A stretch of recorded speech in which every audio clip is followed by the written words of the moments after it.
baru dalam mulutku untuk memuji-muji Allah kita. Banyak orang akan melihatnya menjadi takut, lalu percaya kepada Tuhan. Tuhan memberikan nyanyian baru dalam mulutku untuk memuji-puji Allah kita. Banyak orang akan melihatnya dan menjadi takut, lalu percaya kepada Tuhan. Yesus cinta kamu, Yesus cinta saya, Yesus cinta semuanya, firman-Nya digenapi. Yesus cinta kamu, Yesus cinta saya, Yesus cinta semuanya, firman-Nya digenapi. Tuhan memberikan nyanyian baru dalam mulutku untuk memuji-puji Allah kita. Banyak orang akan melihatnya dan menjadi takut, lalu percaya kepada Tuhan. Yesus cinta saya, Yesus cinta kamu, Yesus cinta semuanya, firman-Nya digenapi. Yesus cinta saya, Yesus cinta kamu, Yesus cinta semuanya, firman-Nya digenapi. Firman-Nya digenapi, firman-Nya digenapi.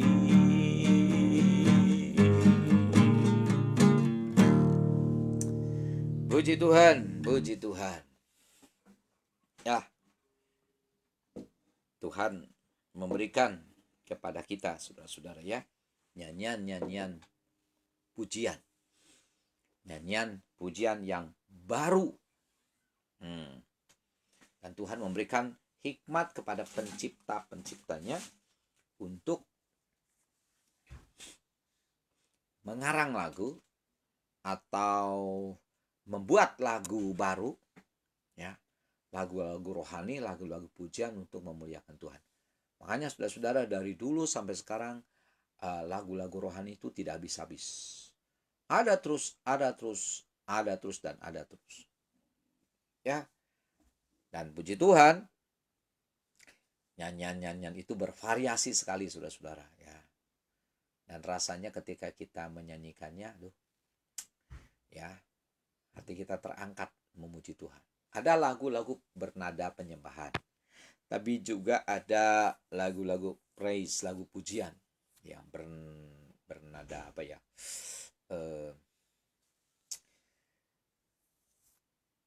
Maksud saya yang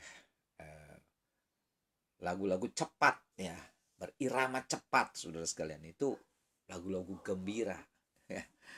Yang juga sama-sama memuliakan Tuhan, memuji Tuhan. Baik lagu penyembahan, baik lagu pujian berirama cepat, ya, keduanya membangun iman kita. Puji Tuhan. Makanya saudara-saudara, biarlah setiap hari kita selalu memuji-muji Tuhan. Baik,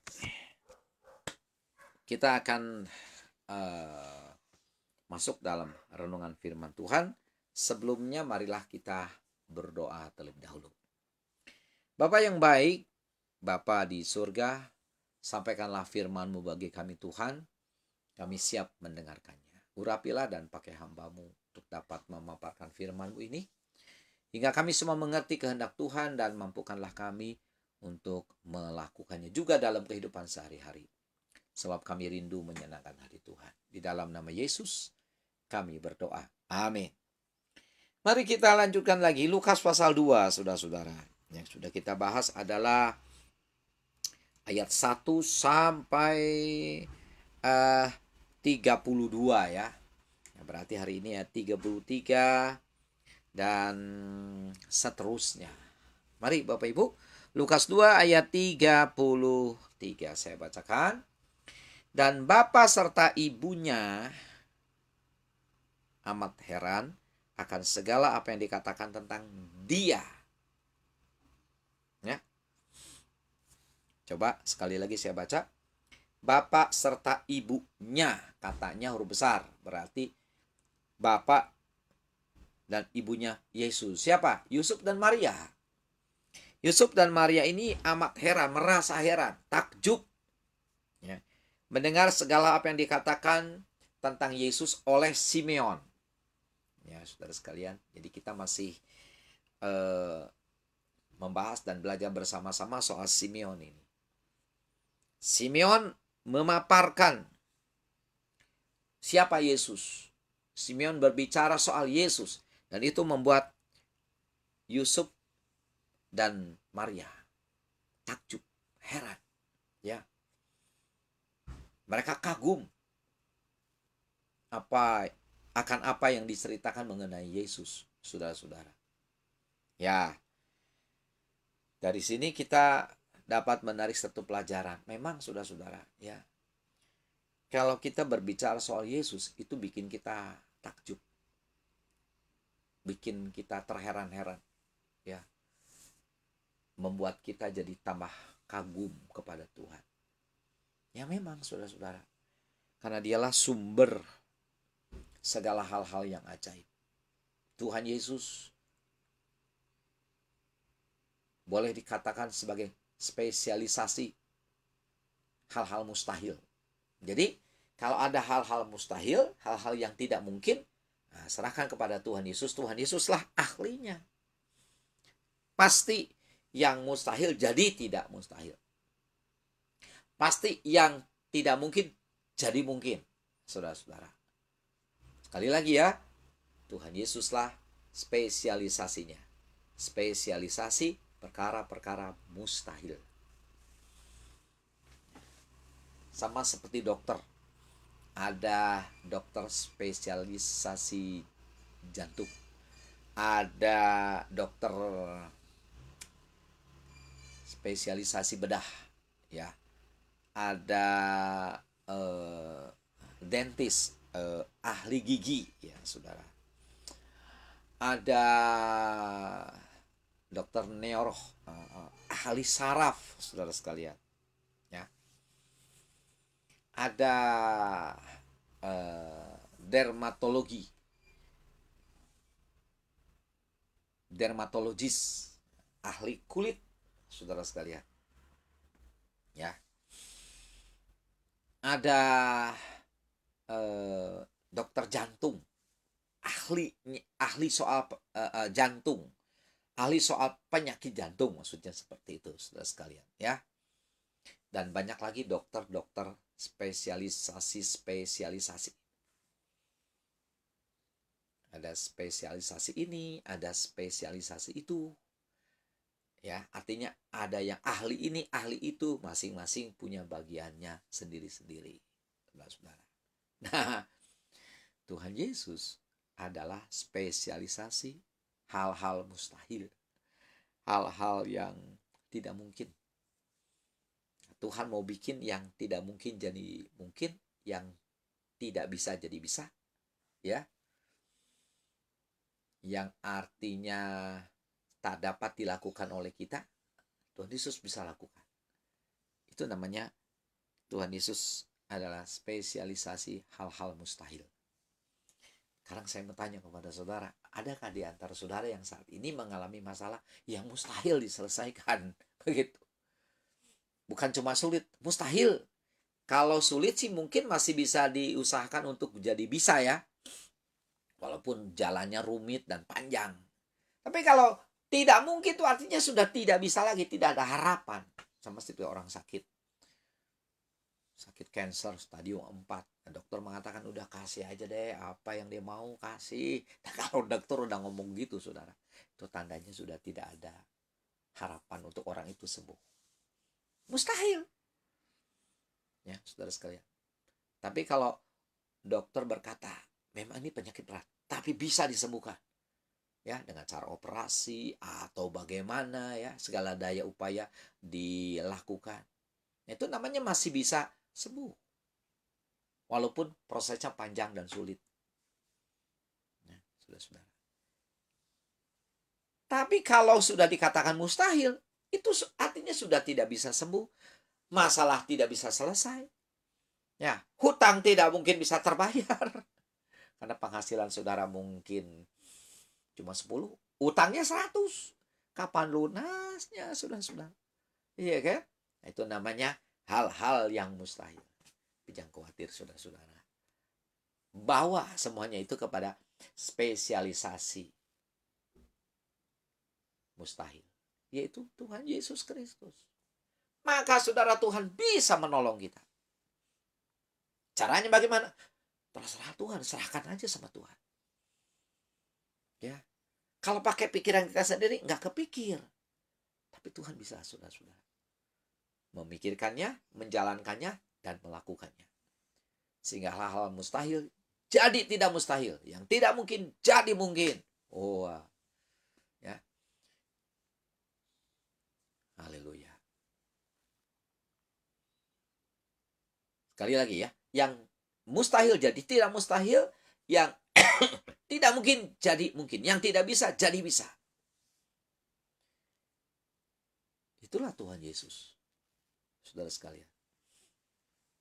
Adakah contoh di dalam Alkitab yang mustahil jadi tidak mustahil? Oh, banyak. Banyak contohnya. Abraham dan Sarah. Nah, ini cerita terkenal ya. Tapi tidak apa-apa, saya ulangi kembali. Abraham umurnya sudah 100, Sarah sudah 90. Sudah mati haid, Alkitab katakan. Nah, kalau seorang wanita sudah mati haid, ya nggak mungkin bisa punya anak lah. Tambah lagi suaminya saudara-saudara, yaitu Abraham 100 tahun. Mana bisa? Mana bisa punya anak? Mana bisa? Itu kan buat kita ya. Tidak mungkin, dan tidak mungkin. Itu buat kita, saudara-saudara. Tapi buat Tuhan bisa. Hebat, saudara. Abraham 100 tahun umurnya, Sarah 90 tahun, sudah mati haid lagi. Tapi masih bisa hamil, saudara. Dan yang dilahirkan adalah anak hebat, anak luar biasa. Disebutnya anak perjanjian. Siapa namanya? Ishak. Ya, wah, saudara-saudara. Ajaib. Nah, itulah perbuatan Tuhan yang maha kuasa. Contoh lain, siapa lagi, saudara? Hana. Hana itu punya madu, saudara. Namanya Penina. Dia dimadu oleh suaminya. Siapa nama suaminya? Elkanah. Nah, ini Hana nih diolok, diejek, saudara-saudara, ya, dilecehkan oleh madunya, yaitu Penina. Gara-gara dia tidak punya anak, saudara. Dan Alkitab mengatakan dia mandul. Orang mandul, kalau wanita mandul sudah bisa punya anak, saudara-saudara. Apa yang diharapkan, ya kan? Tapi Hana berdoa kepada Tuhan, Tuhan tolong saya. Aku janji Tuhan, kalau Engkau memberikan anak, aku serahkan dia untuk Tuhan. Hana mencucurkan air mata di bait Allah. Hana berharap kepada Tuhan. Bagaimana? Apa Tuhan jawab? Tuhan jawab. Sebab Tuhan tidak pernah mengecewakan orang yang berharap kepadanya. Tuhan peduli kepada Hana. Iya, peduli. Dan Tuhan berkata, tahun depan kamu punya anak. Tahun depan kamu punya anak. Wah, saudara-saudara.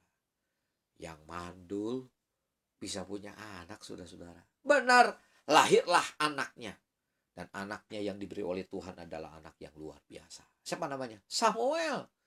Samuel itu menjadi nabinya Tuhan, saudara-saudara. Nabinya Israel. Ya. Itu baca dalam firman Tuhan. Bukan cuma itu, saudara sekalian. Nama Samuel itu diabadikan di dalam Alkitab. Dipakai judul 1 Samuel, 2 Samuel. Ada 2 kitab pakai nama Samuel. 1 Samuel, 2 Samuel.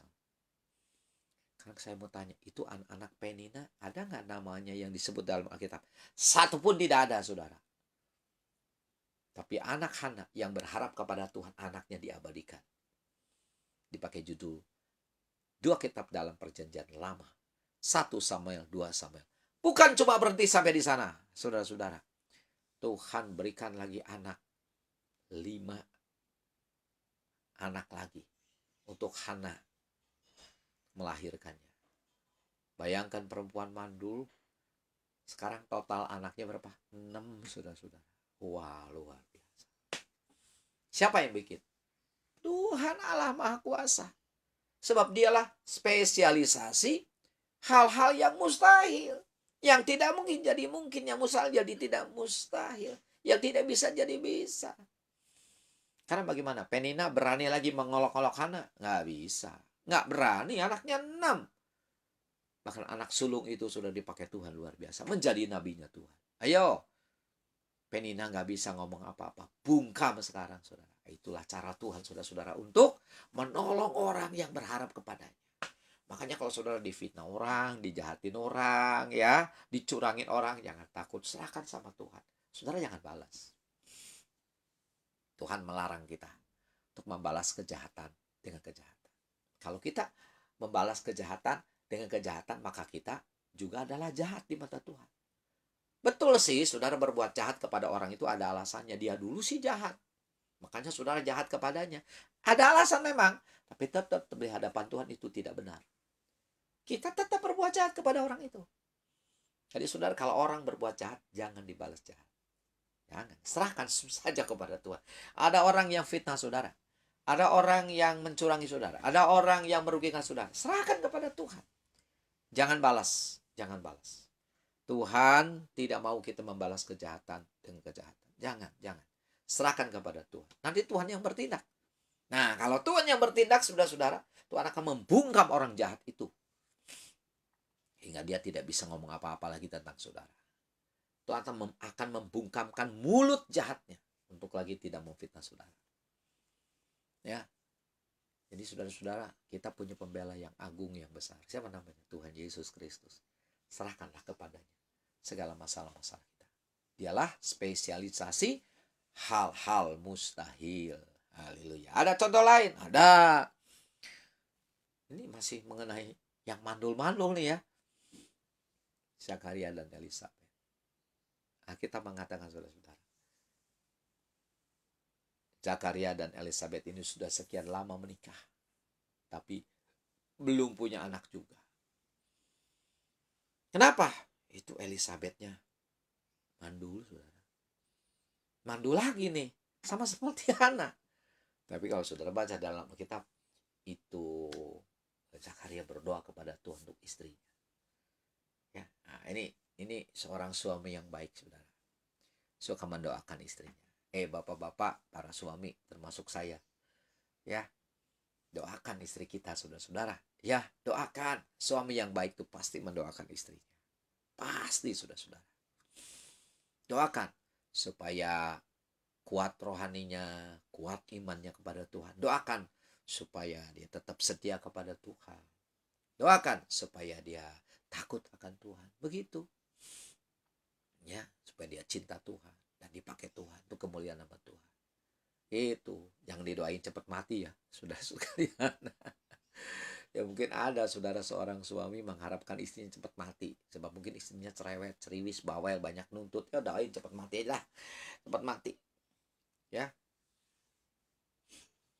Mungkin ada suami yang mengharapkan, kapan ya istriku mati? Aku sebel lihat ya. Aduh, aku benci lihat dia. Istriku ini tidak baik. Mungkin pikirannya seperti itu.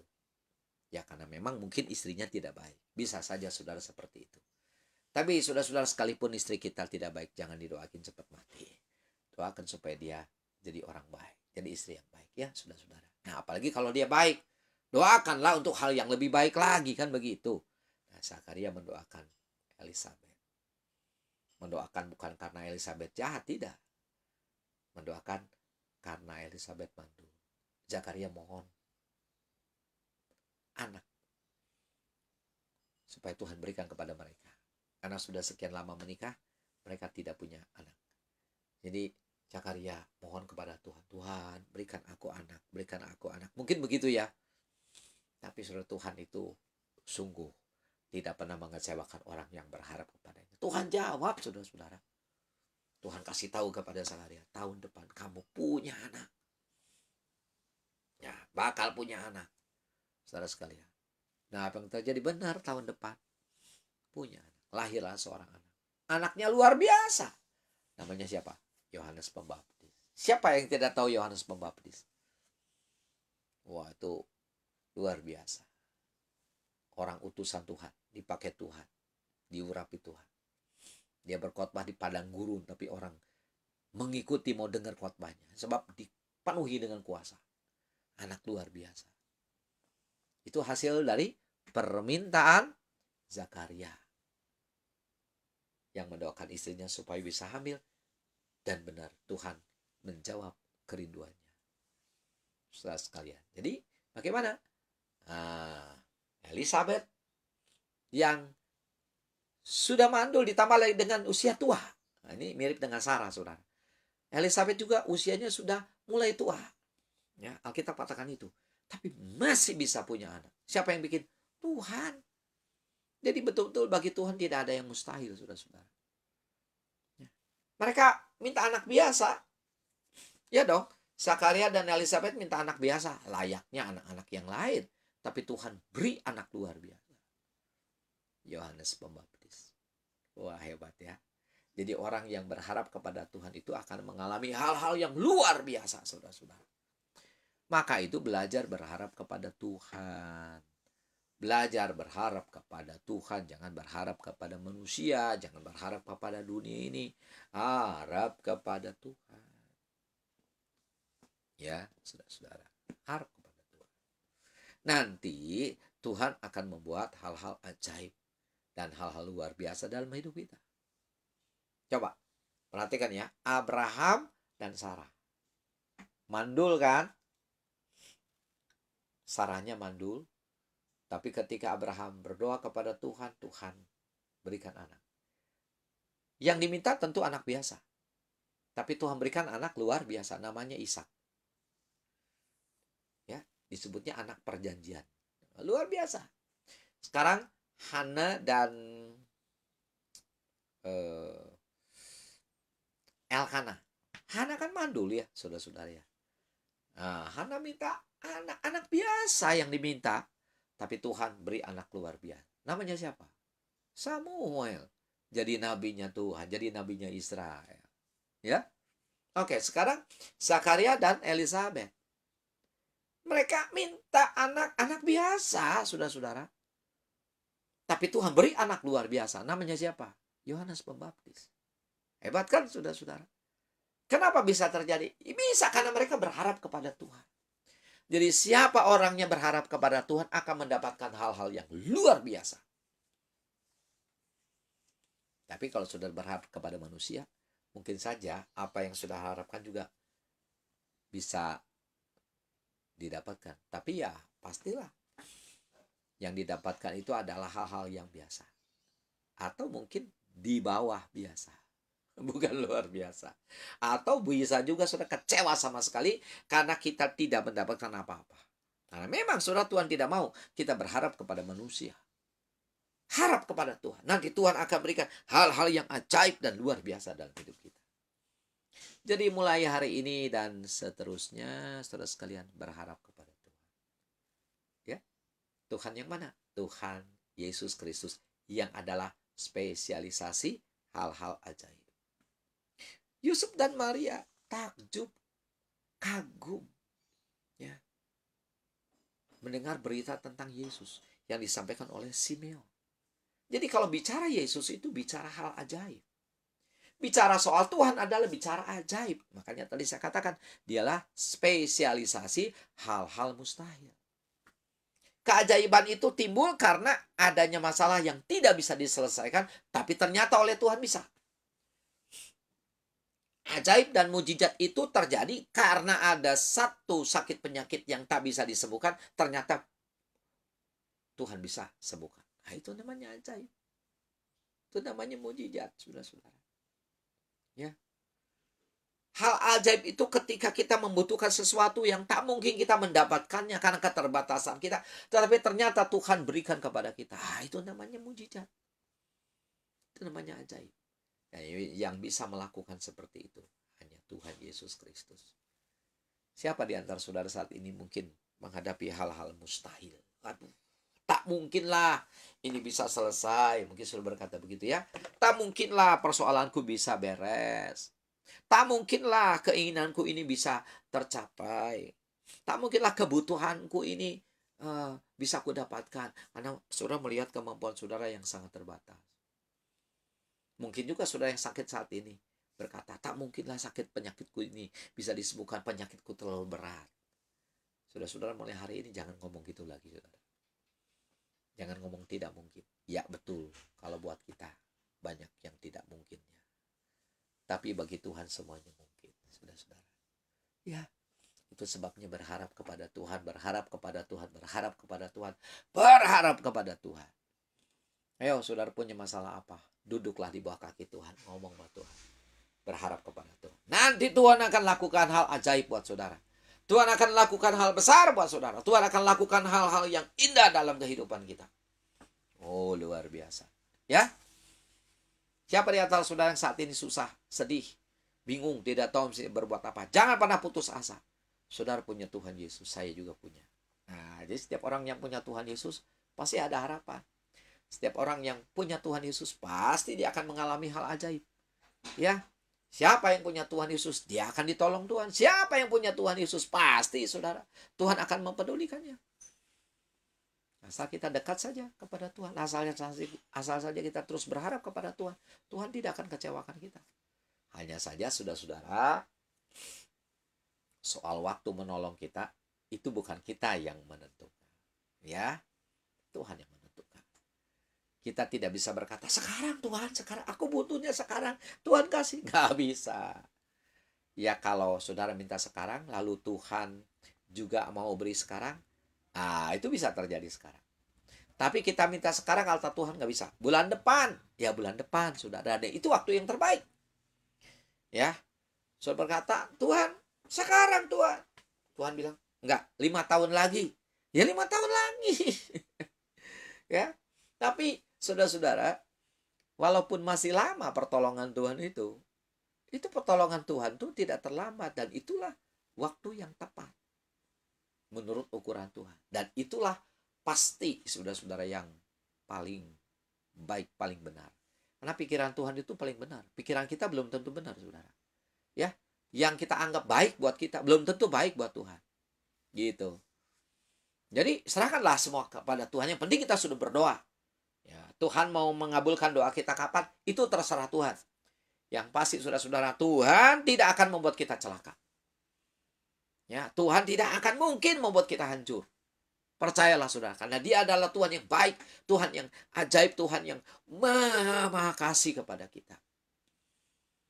Pertolongan Tuhan itu tepat pada waktunya, tidak pernah terlambat. Makanya jangan takut, jangan sedih, jangan bingung, jangan susah, jangan cemas, serahkan semuanya kepada Tuhan. Pantas ya, 1 Petrus 5 ayat 7 mengatakan, serahkanlah segala kekhawatiranmu kepadanya karena Dia yang memelihara kamu. Itu Petrus menulis ayat itu karena dia mengalami sendiri. Benar saudara-saudara. Ketika menyerahkan masalah kepada Tuhan, Tuhan peduli kepadanya. Makanya dia tulis itu di dalam Alkitab. Ya, dan ini juga menjadi pengalaman saudara dan saya. Oke, Bapak Ibu, sampai di sini renungan kita ya. Jangan takut menghadapi apapun juga. Ada Tuhan Yesus bersama dengan kita. Haleluya. Saya nyanyikan pujian sebelum kita berdoa.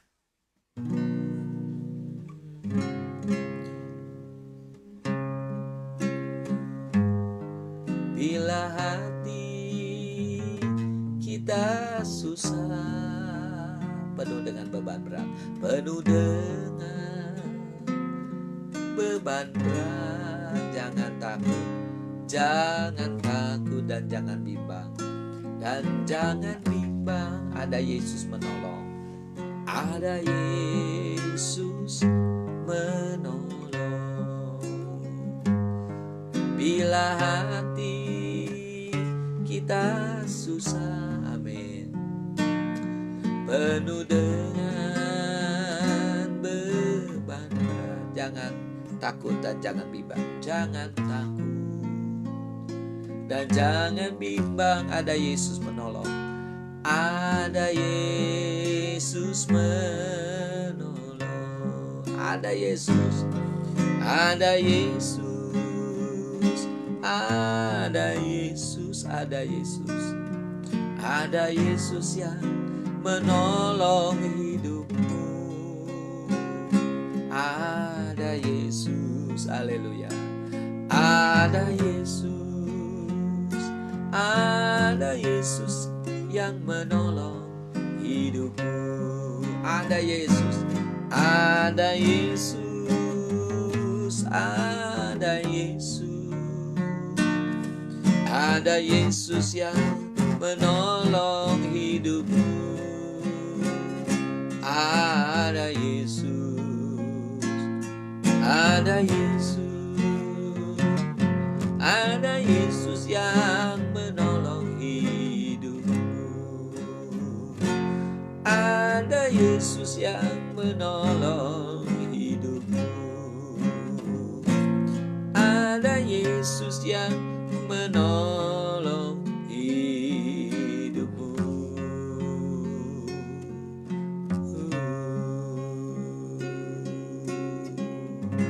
Haleluya. Mari kita berdoa. Tuhan Yesus, kami datang kepada Tuhan. Pagi ini kami dikuatkan. Iman kami ditambah oleh firman Tuhan. Dan kami mau tetap percaya, bahkan semakin percaya kepada Tuhan, bahwa Engkau adalah spesialisasi perkara-perkara mustahil. Engkau sanggup membuat yang mustahil jadi tidak mustahil, yang tidak mungkin jadi mungkin, yang tidak bisa jadi bisa. Apa yang tidak bisa kami kerjakan, Tuhan bisa kerjakan. Sesulit apapun Tuhan bagi kami, bagi Engkau mudah. Itu sebabnya Tuhan, kami mau berharap kepada Tuhan. Seperti Tuhan menolong Abraham dan Sarah. Tuhan menolong Hana. Tuhan juga menolong Zakaria dan Elizabeth. Tuhan pun akan menolong kami semua tanpa terkecuali. Diberkatilah ya Tuhan saudara-saudara kami saat ini yang mengikuti renungan pagi ini. Diberkatilah Pak Tanto dan Ibu Priscilia Raharjo. Diberkatilah Juliong dan Tante Lili. Diberkatilah Ibu Fili dan Pak Dede Yudi. Diberkatilah oleh Tuhan Ibu Esther Sunjaya. Diberkatilah oleh Tuhan Ibu Cucu Abun. Diberkatilah oleh Tuhan Ibu Anita Suhanda. Diberkatilah oleh Tuhan Ibu Evi Handriani. Diberkatilah Pak Hanpi bersama Ibu Rotna Tali. Diberkatilah Pak Untung Saputra bersama Ibu Siska Cencen. Diberkatilah Ibu Cucu Abun di Sumedang. Diberkatilah Ibu Vivi dan Pak Martin. Khususnya Ibu Vivi, ya Tuhan, disembuhkan matanya dalam nama Yesus. Tidak ada perkara sulit dan mustahil bagimu. Jadilah matanya Ibu Vivi normal kembali di dalam nama Yesus. Haleluya. Haleluya. Haleluya. Terima kasih Tuhan Yesus. Terima kasih. Terima kasih Tuhan Yesus. Terima kasih Bapa di surga. Terima kasih Tuhan buat kebaikan Tuhan yang luar biasa. Diberkatilah Ibu Lim Lili saat ini yang ada di Medan. Diberkatilah saudara LL dimanapun berada. Diberkatilah semua kami yang hadir di pagi hari ini. Diberkatilah Bapak Edisan bersama istri dan keluarganya dan juga pekerjaannya.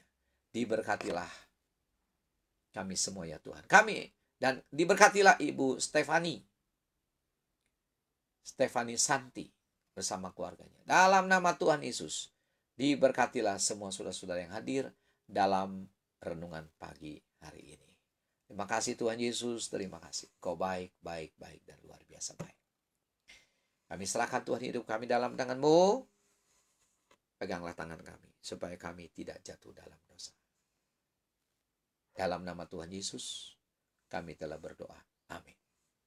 Baik, saudara sekalian, sampai di sini renungan pagi hari ini.